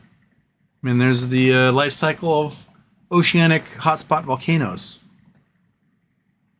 That work for you? Ta-da! Education. Okay. And Dosair, I knew I'm pronouncing your name again wrong. Dosire? I forget how you want me to pronounce it. Jay McBray would love to hear your opinion on the Durham Report. Oh, Durham Report is garbage. Oh my gosh. The dude didn't do his job. His job was to figure out, like, well, were there Russian connections? And he's like, I looked everywhere and I couldn't find any. Yes, there were. There were 37 indictments and all convictions. People confessed. They're like, yeah, I did that. I'm guilty. In the Mueller report, 150 contacts between Trump and Russia, and that wasn't even all of them. The thing is, it was heavily redacted by Barr, So the dude's like, well, there was obviously no connections between Trump and Russia. And he tried to convict 4 different people and failed 4 times. Why? Because there were contacts between Trump and Russia. I mean, Trump himself admitted to attempting to bribe Putin, which is a felony. It is against the law to bribe a head of state to do something for you. And he was like, hey, if you approve Trump Tower Moscow, I'll give you the $50 million penthouse. That's against the law. That's a crime. The main investors in Trump Soho, Russian mob. The main investors in Trump Toronto, Russian mob. Not just any Russian mob. Felix Sater, the head of the Russian mob. Like, that dude is probably more powerful than Putin. He probably tells Putin what to do. Who's the guy that bought his mansion when the economy was down? So Trump bought this mansion in Palm Beach for like $13 million. And then he took out a loan on $40 million for it, and he owed the money because he was also behind on Trump Chicago. He's about to get that repossessed because he wasn't paying anything. And this Russian mobster stepped in and bought the Palm Beach home for $97 million in a down market, making it the most expensive home ever sold. And then suddenly Trump could pay all of his bills, right? Like, these are definite connections. The Russian mob was renting units in Trump Tower in New York. And one of the guys took Trump to the Miss World competition. You know, Trump owned the Miss America, Miss World beauty pageant, and they held it in Russia in 2013. And his VIP guest was this Russian dude who was running an illegal casino out of Trump Tower. Like, yes, they are heavily connected. Trump had been to Russia as early as 1987. He always dreamed of having towers in Moscow. Durham sucked at his job. He couldn't get convictions because he wasn't right, and his entire job. Well, I should say he sucked at his job. He did his job, which is Bill Barr was like, your job is to spend 4 years doing nothing and then say I found nothing. He's a crappy lawyer, and he did it. Yeah. Durham report sucks. Absolute smoke. Just yeah. Just so pathetic. So 2016, 2017, I did a 3-part white paper series on Trump's Russia connections. I, as a complete amateur, were able to uncover hundreds of instances, FBI wiretaps, convictions, Trump's own words, his son's own words saying, hey, we can only make projects because money coming out of Russia are laundering is our entire investment portfolio. We had weird members of the mafia and other members, or probably Russian agents that were working for Trump in various capacities. The Russian American Chamber of Commerce, which was a straight, it was spies. There were spies working in America. They were finding investors for Trump. Just, yeah, the Trump-Russia connection was there. And the fact that Durham couldn't find it was because his job was not to find it. That was it. Yeah. You guys want to read it? You can read it. Here, we'll go disp.org.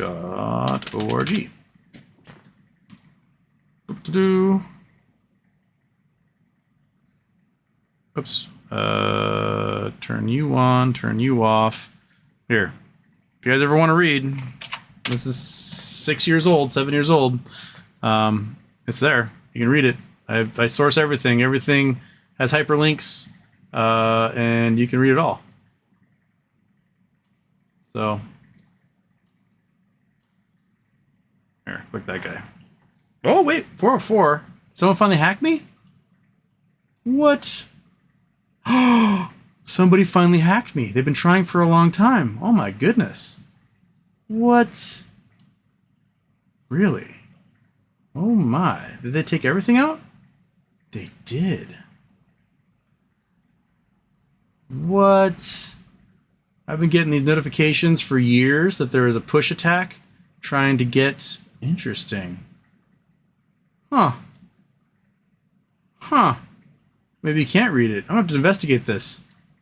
Interesting. Okay. Huh. Yeah, I can show you guys.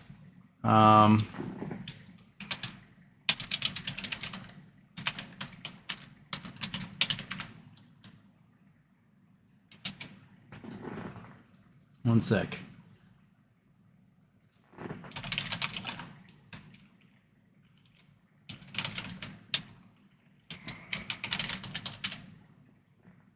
Oh.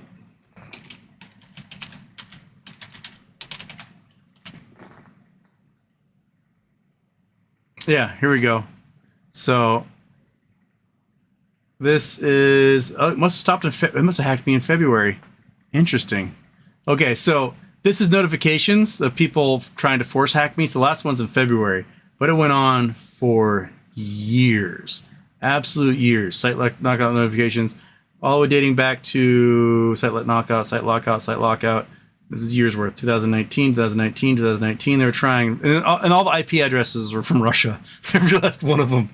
I mean, we had hundreds of thousands. Okay, so site lockout notifications, site lockout notifications. This is 2017, 2017. When they start, February 2017, they started trying to hack me. Nope. This is December. Okay, so this is December 2016. Was the first time they tried to hack me, and they got a site lockout notification. So they've been trying to hack me day in, day out. And this means a single IP address tried like 5 or 15 times to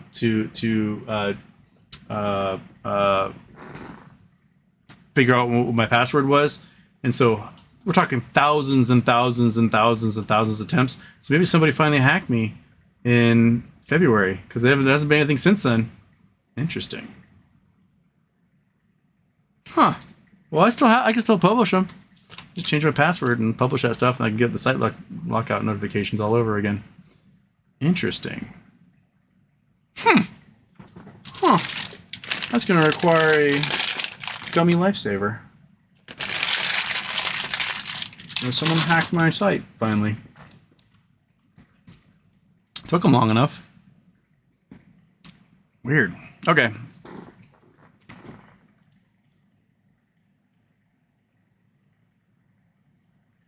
Oh, there's a reset of the chat. Dang it.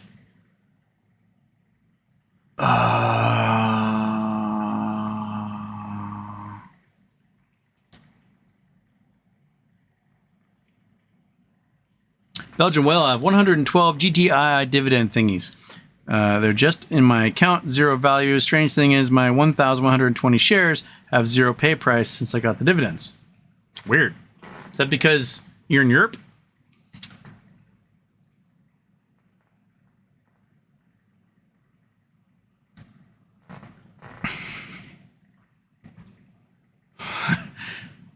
Chupa already is a fat Okato Iggy.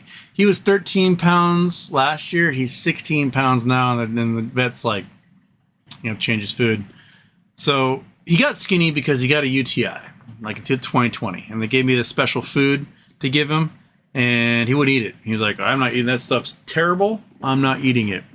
So I thought, okay, maybe if I mix it with some other food. So I did like 50-50, and I would pour in his cup, and he would pick around and get all the food that wasn't the medicated food, and he like lost a lot of weight because he just wasn't eating enough.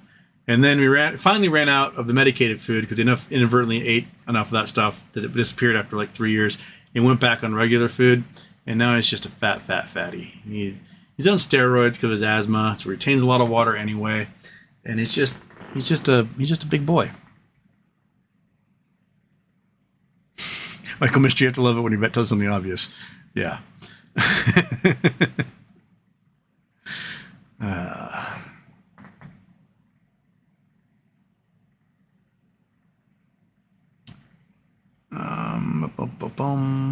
VRAM's AMC, I don't want it redacted. I want to know which hedgies are for sure failure to close their shorts.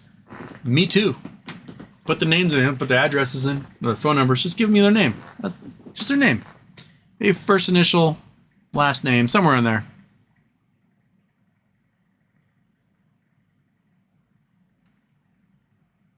Devil Skull, why are you in my profile picture? I don't know what you did to make that happen there, Devil Skull, but I'm honored.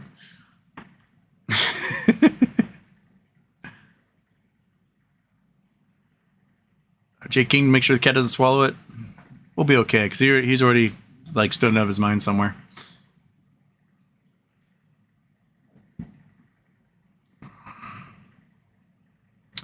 Few rooms AMC. So is Rosa's case still open? Yes.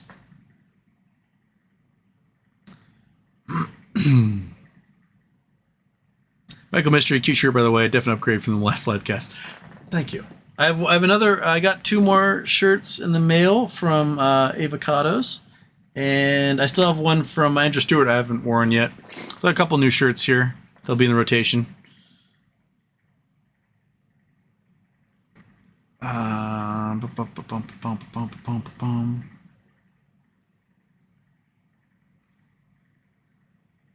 Belgian Whale, normally next week, HNRC dividend payout. Finally, after 6 months, bought the stock around 50 cents. Dividend was said to be $1.70 or $1.75. Now it's $1.75 for every 2 shares. You get dividend stock worth $1.75. Oh, okay. So it's coming. Remember when they were making that announcement like back around Christmas, and then all of a sudden it was postponed.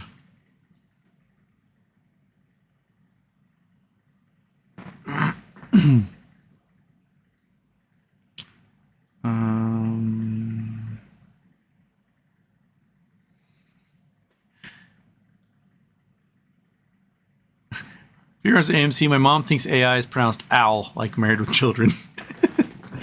This evil new owl is going to take over the world.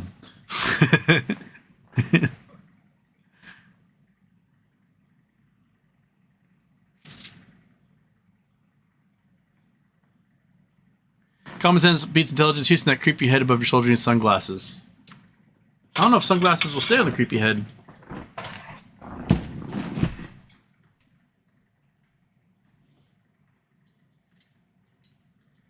The ears aren't really ears, so... And the nose is really slippery. Might have to get taped on there. Not going to stay otherwise. I'll have to get some... Just wrap it with duct tape. It'll hold.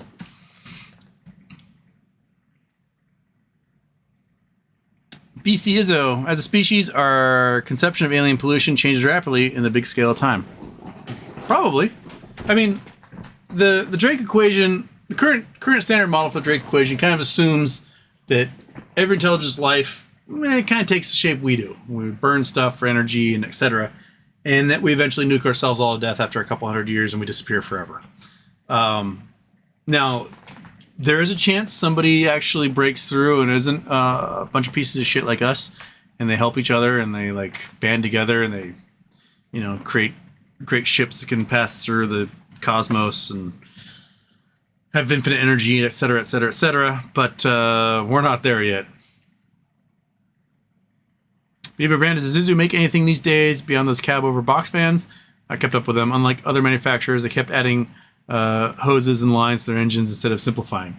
Not in America. They pulled out of the U.S. in 2002, 2003, somewhere in there for passenger vehicles. Yeah,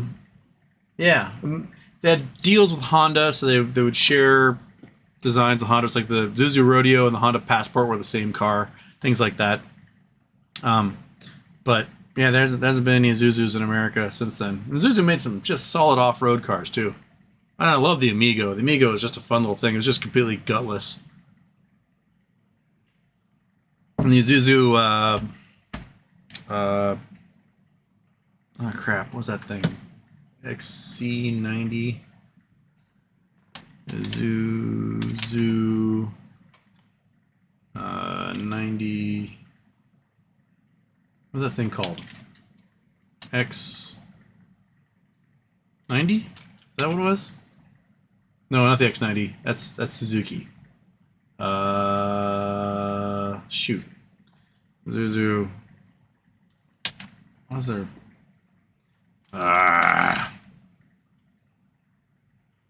V-Cross. These things. Yeah. These things were just rad.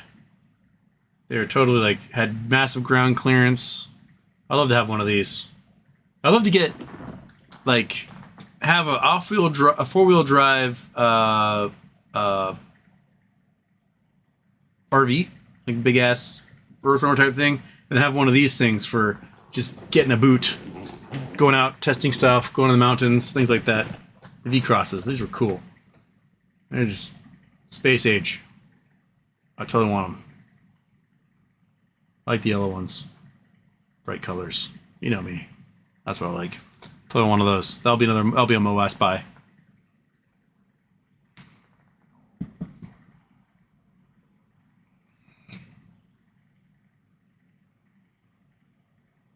Sincere 206, I wish you and everyone else invested in meme stocks where it was right about MOS as you've been about Elon.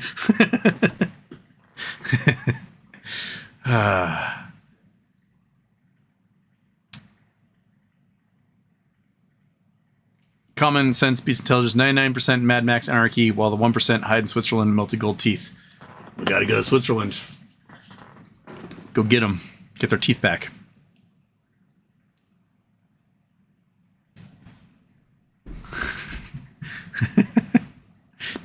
Thomas, well, at least didn't tell the joke of me getting my ex a broom for Christmas, telling her to watch out for flocks of geese. Bird impact. Monkey butt.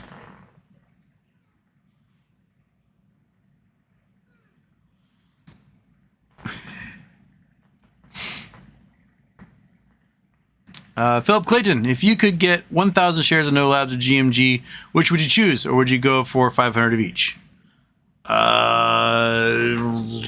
The prices aren't too different right now. What? What? What do you mean whining about? What? Someone home? Someone come home? Go get him. Go get him. Don't talk to me about it. Go say hi. Go. What?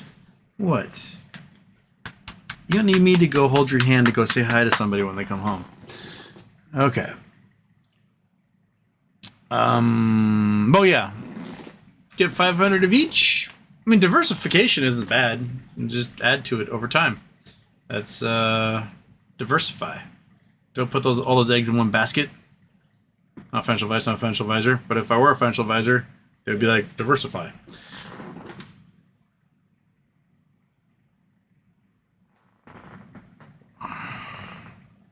BBBY brand, choking sucks. I had a spell where I was doing it once a week. What? How do you go to specialists? They cut little growth out of me with a scope. Oh my goodness. So things are just getting caught on their way down? Yeah. No. That's terrifying. I would not recommend punching women in the gut area. Stick with the classic. Yeah, just do the classic. It's the most appropriate one. But if all hell breaks loose and they're on the ground and they're like passed out, just step on their solar plexus.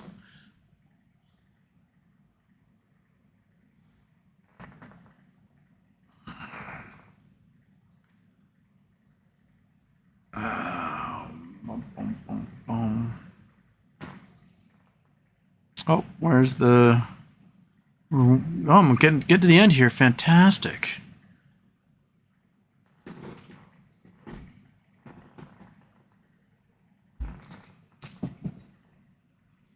Time to upload the archives. Yes.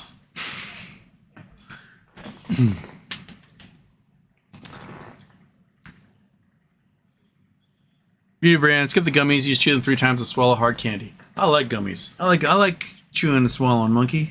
Come on, come say hi. Yes, you are just a whiny little whiner. Just because you want food? Because you want this? We do have some new ones up here that Avocado's also sent. We should burn through these guys before we open up new bags, right? Finish what you started? Is that the dog rule? You like these? They're delicious. These all right. You know what? You gotta come get one. Gotta come get it. Gotta stretch for it. You know what? You can, every single time you're just too polite. There you go. And then the Jaws cam. Dun-dun. Dun-dun. Dun-dun-dun-dun-dun-dun-dun. Okay.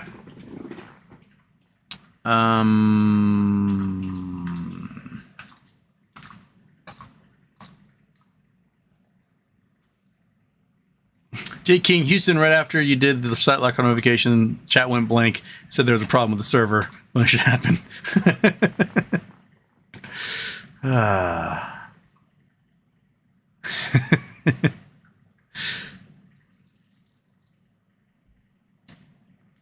Andrew Dal Houston, what's the USA process if shareholders want to replace the CEO? Yes, I mean Adam Aaron. The way the bylaws are written for AMC, it's very hard to get anybody on the board, whether there's a mass shareholder vote and nominations have been held, right? So it's like, oh, I'll nominate.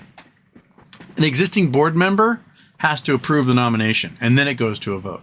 So if someone gets nominated 300 million times, right, and the board's like, nah, then that person can't face an election to get on the board.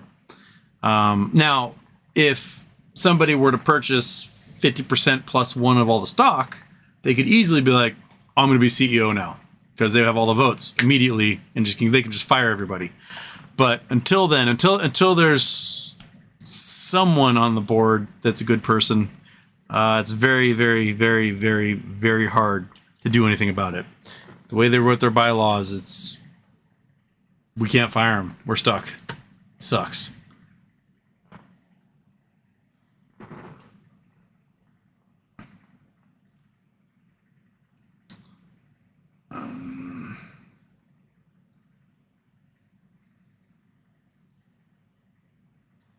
Abraham Barker, how long on no lads exploding? Seems like they're moving faster than expected. Well, when we talked to Ron, which was, I don't know, 2-3 months ago, when we talked to Ron Erickson, somewhere around then, his comment was they need to make a device that they can test. So that's to get a wearable working model of their device that they can test. And that was the next stage. And the problem they're running into is supply chain issues, trying to get these purposely built chips and circuit boards and interfaces and stuff like that has just been a problem, because if you want 1 million of them, you can line up a factory to make all that for you. But if you just need one for a wearable device, it's a lot harder to get those pieces put together, because of the crunch, they're only going to focus on major orders and not the smaller ones. So we're just waiting for them to get that workable wearable device going. And then they can go through a series of tests with that, fine-tuning it, adjusting the designs, getting new models before they finally have a singular device that can get approved by the FDA after their tests. So, Ron didn't want to give a time line for that. He didn't. He basically didn't know. But they've got third-party verification on their tech. They've got peer-reviewed verification on their test results. They've been presenting at conferences. They're in journals now.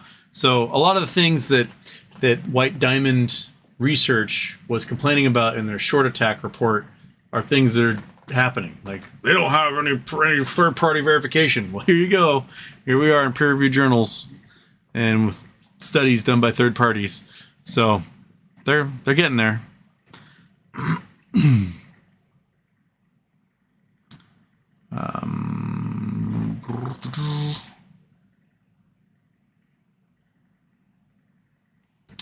Anxiety Lord, not one worthy shirt for you yet.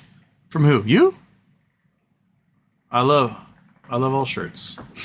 Except for ones that have baby swastikas on them. I don't want those shirts.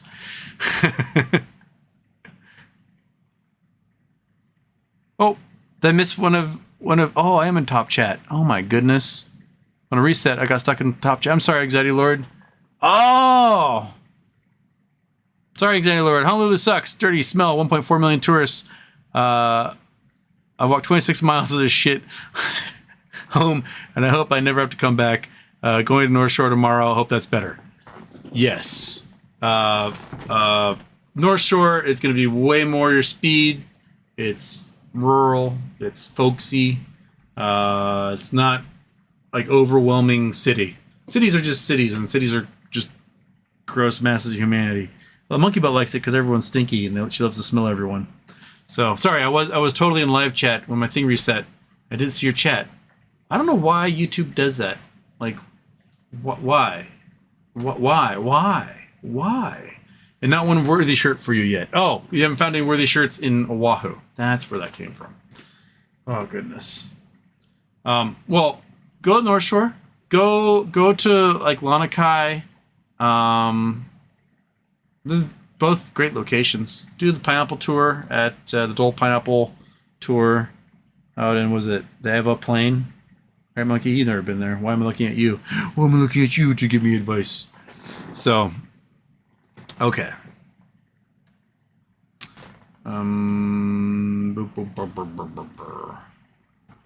Okay. Sorry I missed that, Anxiety Lord. But it's midnight. I'm tired. Catch you guys Sunday. 1 p.m. Pacific, 4 p.m. East Coast. We'll have Roza on, and she will tell us all she needs to tell us. And we'll get the lowdown and find out what's going on. Cool? All right. Time for Houston to go into outer space or something now. Boom.